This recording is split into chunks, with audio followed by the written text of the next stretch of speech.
कुरान की 24 आयतों पर आपत्तियां। स्वामी जी ने क्या कहा?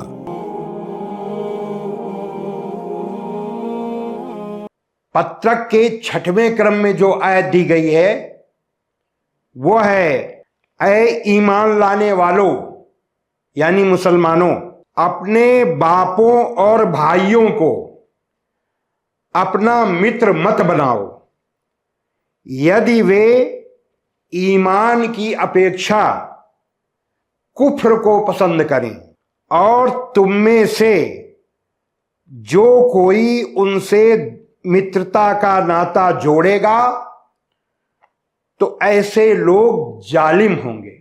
ये सूरा 9 जो सुलह हुदैबिया टूटने के बाद, सुलह हुदैबिया तोड़ा किसने? इस्लाम के दुश्मनों ने, मक्का के कुरैश ने, उन लोगों ने ही ये सुलह हुदैबिया तोड़ा।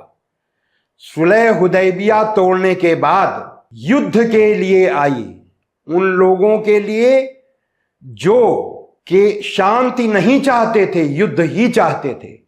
अंतिम विकल्प कोई उन्होंने छोड़ा नहीं था। शांति के सारे प्रयास विफल हो चुके थे।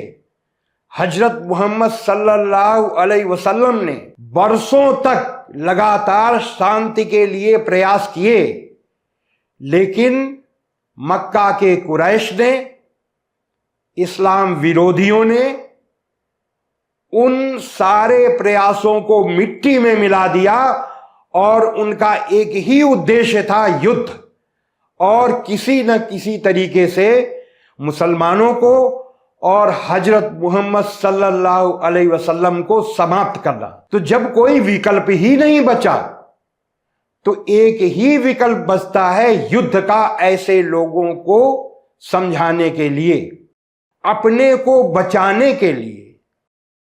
यह युद्ध किसी के संहार के लिए नहीं था, यह युद्ध अपने को बचाने के लिए था। लेकिन दूसरे को समाप्त करने, दुश्मनों को समाप्त करने की बात इसलिए आई कि अगर दुश्मन समाप्त नहीं किए जाते तो वे इसी तरीके से अधर्म फैलाते रहते। श्रीमद् भगवद गीता में भगवान श्री कृष्ण ने अन्यायियों का वध करने के लिए इसीलिए कहा, श्री राम ने राक्षसों का वध इसीलिए किया कि अन्याय और अत्याचार समाप्त हो। वही काम करने के लिए हजरत मोहम्मद सल्लल्लाहु अलैहि वसल्लम के पास अल्लाह का आदेश आया कि ये अन्यायी सुधरने वाले नहीं हैं, इनको समाप्त करो, इनसे लड़ो। तो उन परिस्थितियों में यह आदेश आई। अब क्यों आई उसका कारण हम बता रहे हैं। हजरत मोहम्मद सल्लल्लाहु अलैहि वसल्लम मक्का और उसके पास एकेश्वरवाद यानी ला इलाहा इल्लल्लाह मुहम्मदुर रसूलुल्लाह, यानी अल्लाह के सिवा कोई पूज्य नहीं है, इबादत करने के योग्य नहीं है। अल्लाह का मतलब है ईश्वर, परमेश्वर। आप इसको ऐसे भी कह सकते हैं कि परमेश्वर के सिवा कोई पूजा करने योग्य नहीं है। मुहम्मद अल्लाह के पैगंबर हैं, अल्लाह के रसूल हैं। इस सत्य का संदेश सुनकर जब कोई बहुईश्वरवादी, मक्का का बहुईश्वरवादी विश्वास करके एकेश्वरवाद को अपनाता और एकेश्वरवाद को अपनाने के बाद अपने घर जाता, तो उसके माता पिता बहन भाई जो बहुईश्वरवादी होते थे उनको यह एकेश्वरवाद पसंद नहीं आता। उनको लगता कि ये हमारे बाप दादे के धर्म के खिलाफ है, इससे हमारा बाप दादे का धर्म खत्म हो जाएगा। ये मेरे परिवार का ये जो सदस्य है ये गलत रास्ते पे चला गया, वो ऐसा सोचते थे, जबकि वो सही रास्ते पे था।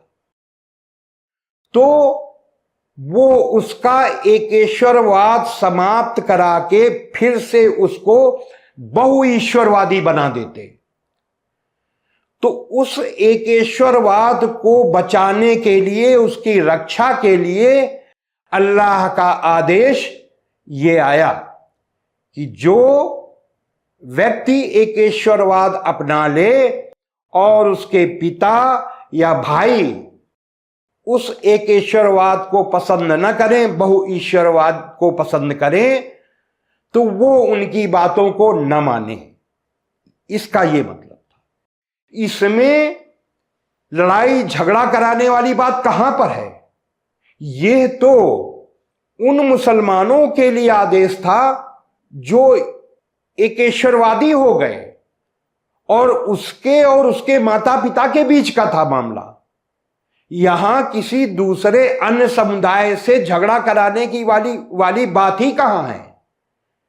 साफ है कि आरोप झूठे गढ़े गए, बना करके गढ़े गए, योजनाबद्ध तरीके से गढ़े गए। 7वें क्रम की जो आयत पत्रक में दी गई है,